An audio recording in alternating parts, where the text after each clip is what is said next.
के दिन में वाकई बड़ी ही खबर कही जाएगी।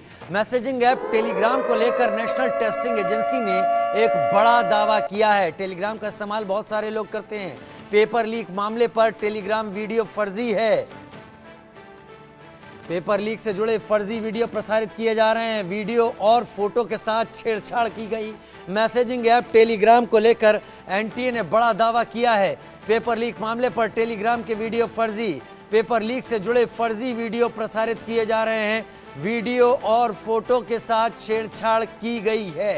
यानी ये चल रहे वीडियोस जो टेलीग्राम ऐप के जरिए या उसके लिंक पर लोगों तक पहुंच रहे हैं या उसके थ्रू ये सारी चीज़ें हैं, उस पर एनटीए ने अपनी कड़ी प्रतिक्रिया रखी है सामने और कहा है कि चल रहे वीडियो पूरी तरीके से फर्जी हैं। जाहिर सी बात है, जब सुप्रीम कोर्ट इस मसले को सुनने जा रहा है तब इस तरह के वीडियो का उठना एनटीए के लिए भी एक नागवार गुजरने वाली बात थी। लिहाजा एनटीए ने बड़ा दावा किया है कि पेपर लीक मामले को लेकर टेलीग्राम ऐप पर चल रहे वीडियो फर्जी हैं। इनके फोटो के साथ छेड़छाड़ की गई है, वीडियो के साथ छेड़छाड़ की गई है।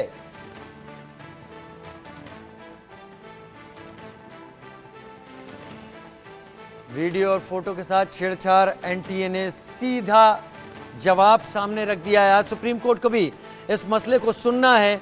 इस बीच टेलीग्राम ऐप पर चल रहे इस वीडियो को लेकर एनटीए ने कहा है फर्जी है, फोटो फर्जी, इसमें वीडियो के साथ एडिट किया गया है और इसको फर्जी बताया है नेशनल टेस्टिंग एजेंसी ने।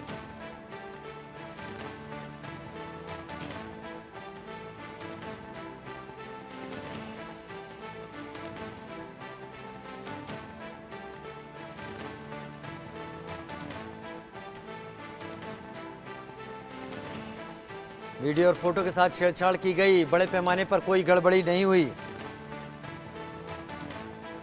संवाददाता आयुष शर्मा मेरे साथ ज्यादा जानकारी के साथ जुड़ रहे हैं और मयंक कुमार नीट अभ्यर्थी मेरे साथ जुड़ने वाले हैं। सबसे पहले आयुष आपका रुख कर लेते हैं। एनटीए ने मैसेजिंग ऐप टेलीग्राम पर चल रहे वीडियो को फर्जी करार दिया और अपनी प्रतिक्रिया जल्द से जल्द सामने रख दी, क्योंकि वजह समझ में आ रही है आज सुप्रीम कोर्ट का रुख तय करेगा इस परीक्षा के भविष्य को और उसको लेकर एनटीए पहले से दबाव में है। आयुष जी बिल्कुल, आज जो सुप्रीम कोर्ट में सुनवाई होने वाली है उसको लेकर 24 लाख बच्चों की निगाहें सीधी सुप्रीम कोर्ट की ओर टकटकी लगाए देख रही हैं, क्योंकि उनका भविष्य सीधा सीधा इस फैसले पर निर्भर करने वाला है। हालांकि जो एनटीए ने और केंद्र सरकार ने अपने हलफनामे में बातें कही, उससे कहीं ना कहीं ये दोनों ही बैकफुट पर नजर आ रहे हैं और अपनी अपनी साख बचाने की कोशिश कर रहे हैं। एनटीए ने बात बोली है कि टेलीग्राम पर जो वीडियो हो रहा है वो फर्ज है, उसको एडिट फैब्रिकेट किया गया है। साथ ही उन्होंने एक YouTube का लिंक हलफनामे में डाला है और दिखाया गया है कि कैसे एक वीडियो को, एक फोटो को आसानी से एडिट करके उसकी तारीख बदली जा सकती है। ये दो चीजें एनटीए के इस हलफनामे में अहम है जो देखने को मिली। वहीं दूसरी ओर अगर केंद्र सरकार के हलफनामे की बात करें तो केंद्र सरकार ने ये बात बोली है कि आईआईटी मद्रास की जो रिपोर्ट है उसमें कहीं पर भी सामूहिक फर्जीवाड़ा यानी एक इसके साथ ही कोई भी ऐसी घटना सामने नहीं है जिसको देखकर ये कहा जा सके कि किसी एक स्थान पर, किसी एक सेंटर पर या सोशल मीडिया पर ये पेपर जो है वो फैला है, वो लीक हुआ है। आईआईटी मद्रास की रिपोर्ट ने ये बताया है कि जिन जगहों पर बच्चों के नंबर ज्यादा आए हैं उसका कारण ये हो सकता है कि वहां पर कोचिंग सेंटर ज्यादा है। यानी दोनों कहीं ना कहीं सुप्रीम कोर्ट के सामने अपनी साख बचाने की कोशिश कर रहे हैं। जी, साख बचाने की कोशिश कर रहे हैं, लेकिन असल बात तब सामने आएगी जब सुप्रीम कोर्ट में मामला होगा, क्योंकि सीजीआई की जो बेंच है वो इस मामले में क्या रुख अपनाती है, बहुत कुछ उस पर डिपेंड करेगा। आयुष मेरे साथ मयंक भी जुड़े हुए हैं, मैं मयंक का रुख कर लेता हूं। नीट अभ्यर्थी हैं मयंक, फिलहाल उम्मीद कहां, क्या रीटेस्ट से आपको उम्मीद है या फिर जैसा एनटीए का कहना है या जैसा बाकी एक याचिका ये भी लगाई गई है कि अगर रीटेस्ट होता है तो जिन्होंने मेहनत से पढ़ाई की उनके ऊपर सवाल होगा, आपका क्या कहना है इस पर? देखिए, हेलो, आवाज आ रही है? पहले तो बोलते रहें, बोलते रहें। देखिए, जो अभी सुप्रीम कोर्ट का फैसला आएगा वो तो मतलब कि जस्टिफाइड तो हो ही नहीं सकता किसी भी तरीके से, चाहे रीनीट हो चाहे ना हो। क्यों आप ऐसा कैसे कह रहे हैं कि जस्टिफाइड नहीं होगा? अभी सुप्रीम कोर्ट का फैसला आया नहीं है। हाँ, क्योंकि देखिए अगर रीनीट अगर होता है तो क्या होगा कि अगर जिन बच्चों के अच्छे से मार्क्स आए हैं, जैसे 670 क्रॉस कर गए हैं, जो मेहनत वाले बच्चे हैं, जो जेन्युइन बच्चे जिन्होंने चीटिंग नहीं की, उनके साथ थोड़ी बहुत नाइंसाफी तो होगी, क्योंकि इन्होंने इतनी सारी मेहनत करी, अब उनको दोबारा वही मेहनत करनी पड़ेगी और कोई गारंटी भी नहीं है कि वही मार्क्स दोबारा उनके आएंगे। लेकिन अगर रीनीट अगर नहीं हुआ तो फिर ऐसा भी हो सकता है कि कई स्टूडेंट्स के मन में डाउट हो कि हमें पूरी तरह से जस्टिस नहीं मिली, स्पेशली वो स्टूडेंट्स जिनके 630, 640, 650 आ रखे हैं, तो दोनों में ही थोड़ी कहीं ना कहीं कमी तो रहेगी। बाकी सीबीआई और सुप्रीम कोर्ट पे पूरी उम्मीद है, मतलब कैसे जस्टिस अभी दिलाते हैं हमें। आपको जैसे मेरा केस है, मेरा हेलो हाँ, आपका दिल क्या कहता है? सुप्रीम कोर्ट से अगर आप उम्मीद लगा रहे हैं तो आपके दिल में नीट को लेकर क्या बातें हैं? आप क्या चाहते हैं? देखिए, मैं पर्सनली तो चाहता हूँ कि अभी रीनीट ना हो। जैसे कि अगर मेरा केस है, मेरे 670 मार्क्स आ रखे हैं और अब मेरे को पता है कि मैंने 2 महीने से पढ़ाई नहीं करी, तो फिर मेरे दोबारा इतने नंबर नहीं आ पाएंगे अगर रीनीट होता है तो इसमें मेरा तो कहीं ना कहीं नुकसान है, क्योंकि मेरे को जो अभी पेपर लीक के स्टूडेंट्स हैं और जिन्होंने चीटिंग की है, उनकी वजह से अगर रीनीट होता है तो उसमें मेरा भी तो लॉस होगा, क्योंकि अब मैं उतने मार्क्स नहीं अचीव कर पाऊंगा। और मेरी तरह काफी बच्चे जिन्होंने जेन्युइनली मेहनत की थी और 670, 680, 690 या फिर 700 पार गए थे, तो फिर मेरे हिसाब से तो वो उतना जस्टिफाइड नहीं होगा। आपके हिसाब से जस्टिफाइड नहीं होगा, लेकिन क्या आप इस बात हाँ। की उम्मीद रखते हैं कि जैसा कि लोग मांग कर रहे हैं, अगर सुप्रीम कोर्ट उसी बात पर आता है, अधिकतर लोगों की मांग है कि रीटेस्ट होना चाहिए, तो Yes, क्या आपको यह लगता है कि फिर समय दिया जाएगा लोगों को तैयारी के लिए भी? समय तो देना पड़ेगा, क्योंकि जो अगर रीनीट होता भी है तो अभी आज की डेट में कोई भी अच्छे से प्रिपेयर्ड नहीं है दोबारा एग्जाम देने के लिए, अगर वो 1-2 हफ्ते के अंदर होता है। तो अगर होता भी है रीनीट तो कम से कम 1 मंथ या फिर 1.5 मंथ्स तो मिलने चाहिए सारे स्टूडेंट्स को। और अगर रीनीट हो गया तो फिर वो सबसे बड़ा जस्टिस होगा उनके लिए जो 600 से 650 के बीच में है, उन सब के लिए जस्टिस होगा। उन सब के लिए जस्टिस होगा, लेकिन यहां पर एनटीए ने एक बात साफ बता दी कि ये अक्रॉस द नेशन नहीं हुई हैं चीजें। अगर एक आध सेंटर्स को, जैसे गोधरा का या बिहार का पटना में जो सेंटर है, अगर वहां की बात छोड़ दी जाए तो उसके अलावा कहीं ये चीज हुई नहीं है। क्या आपका दिल मानता है कि ऐसी चीज नहीं हुई होगी जब पेपर निकल कर आ गया और हम सोशल मीडिया के व्हाट्सएप वीडियोस के दौर में चल रहे हैं? देखिए, ऐसा तो बहुत कम चांस है कि 1-2 सेंटर्स पे ही चीटिंग हुई हो, क्योंकि अगर हम लास्ट ईयर के रैंक और वर्सेस मार्क्स देखें, मार्क्स वर्सेस रैंक, और इस साल के देखें तो काफी ज्यादा इन्फ्लेशन हुई है, जैसे 5 टाइम्स रैंक बढ़ गई है। अब जैसे कि मेरे मार्क्स है 670, लास्ट ईयर इस पे 2500 से 3000 के बीच में रैंक थी, लेकिन इस बार वही रैंक 14000 बढ़ गई है। अब इतने ही रैंक का डिफरेंस तो 1 या 2 सेंटर पे लीक से हो नहीं सकता, तो कहीं ना कहीं इसमें कुछ और भी बड़ी चीजें हुई हैं, ऐसा मेरे को लगता है। पर्सनल व्यूज है मेरे। जी जी जी।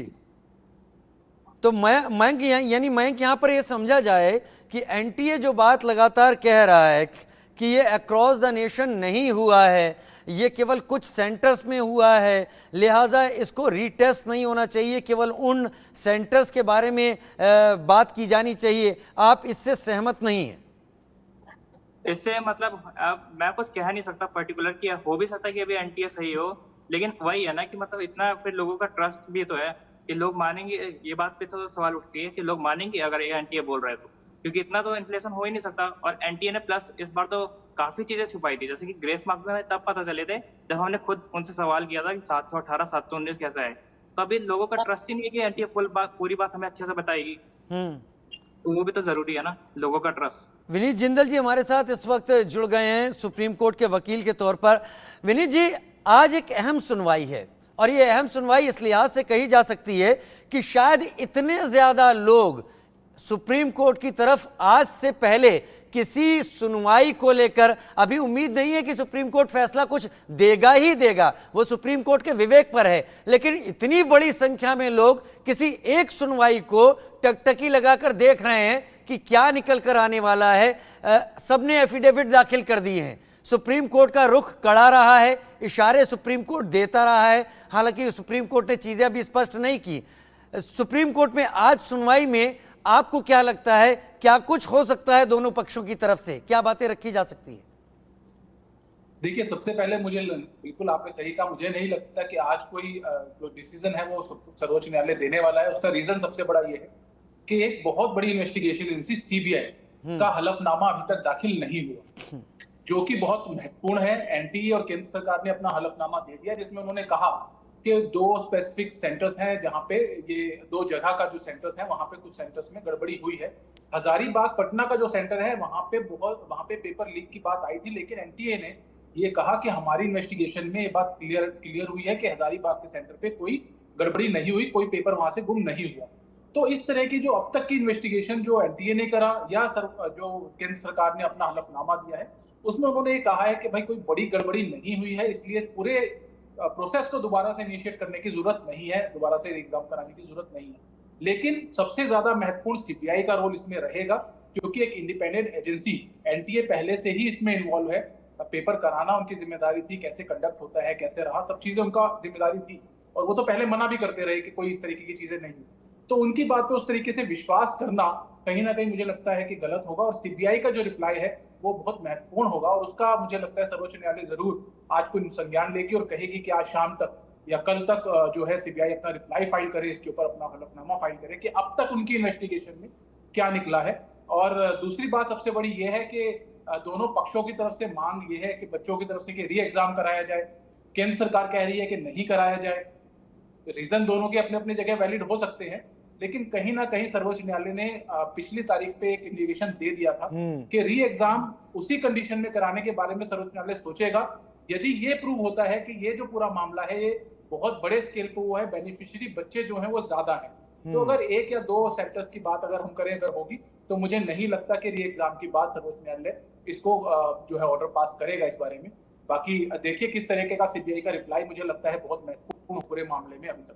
आपने बड़ी खास बात यहाँ पर बता दी जो अक्सर चर्चा करके ही सामने आती है। आपने एक बात स्पष्ट कर दी कि जो हलफनामे दाखिल करने थे, जो एफिडेविट दिए जाने थे, वो अभी सेंट्रल ब्यूरो ऑफ इन्वेस्टिगेशन की तरफ से नहीं दाखिल हुआ है। अगर नहीं दाखिल हुआ है तो जाहिर सी बात है इशारा यही मिलता है कि सुप्रीम कोर्ट उनसे जल्द दाखिल करने को कह सकता है। लेकिन क्या होगा, सीजीआई लेड बेंच है, सीजीआई क्या वहां पर बात रखते हैं वो तभी साफ होगा। लेकिन अगर हलफनामा नहीं आया है तो एक संभावना ये बनती है कि ये चीजें आगे जा सकती हैं। खैर, आप लोग बने रहे हमारे साथ, क्योंकि नीट मामले पर सरकार के सुप्रीम कोर्ट में हलफनामे की हम बात कर लेते हैं। नीट यूजी काउंसलिंग जुलाई के तीसरे हफ्ते से होने की बात सरकार की तरफ से कही गई है। जुलाई का तीसरा हफ्ता यानी 20 तारीख के बाद से ये काउंसलिंग शुरू हो सकती है, ऐसा सरकार ने इशारे दे दिए हैं अपने हलफनामे में। हालांकि इससे पहले जो काउंसलिंग थी उसको पोस्टपोन कर दिया गया था, जो तारीख तय की गई थी। पहले तो ऐसा हो रहा था कि इस काउंसलिंग को लेकर भी बड़े सवाल उठ रहे थे, लेकिन तब रिजिड थे, स्टबन थे कि अड़े हुए थे कि नहीं ऐसा नहीं होगा। लेकिन एंड काउंसलिंग से पहले उसको पोस्टपोन करने की बात सामने आ गई।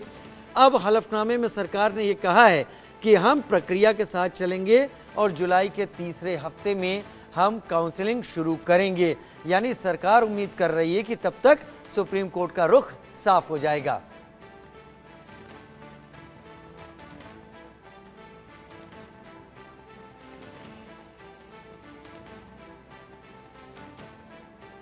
तो तीसरे हफ्ते से काउंसलिंग की बात सरकार कह रही है। वहीं एक और बड़ी खबर की नीट परीक्षा से जुड़ी हुई गड़बड़ी रोकने के लिए सरकार ने एक पहल की है। क्या किया है? सरकार ने 7 सदस्यीय विशेषज्ञ कमेटी का प्रस्ताव रखा है। 7 सदस्यीय विशेषज्ञ कमेटी का प्रस्ताव, सभी मुद्दों पर विचार करने के लिए इस विशेषज्ञ कमेटी का प्रस्ताव सरकार ने रखा है। कहीं बहुत एक बीच का रास्ता सरकार ने निकालने की बात बीच में रख दी है। नीट परीक्षा से जुड़ी हुई बड़ी खबर, 7 सदस्यीय कमेटी, विशेषज्ञ कमेटी होगी। ये राजनीतिक नहीं होगी, इसमें सभी इस क्षेत्र के विशेषज्ञ होंगे ताकि भविष्य में इस तरह का कोई लीक ना हो। अगर एनटीए या केंद्र सरकार की ओर से पेपर लीक के किसी भी अन्य लाभार्थी की पहचान की ज़रूरत होगी तो नीतिगत स्तर पर एक फैसला लिया जाना होगा। लिहाजा इस 7 सदस्यीय कमेटी इस मामले में कई चीज़ें स्पष्ट कर सकती है।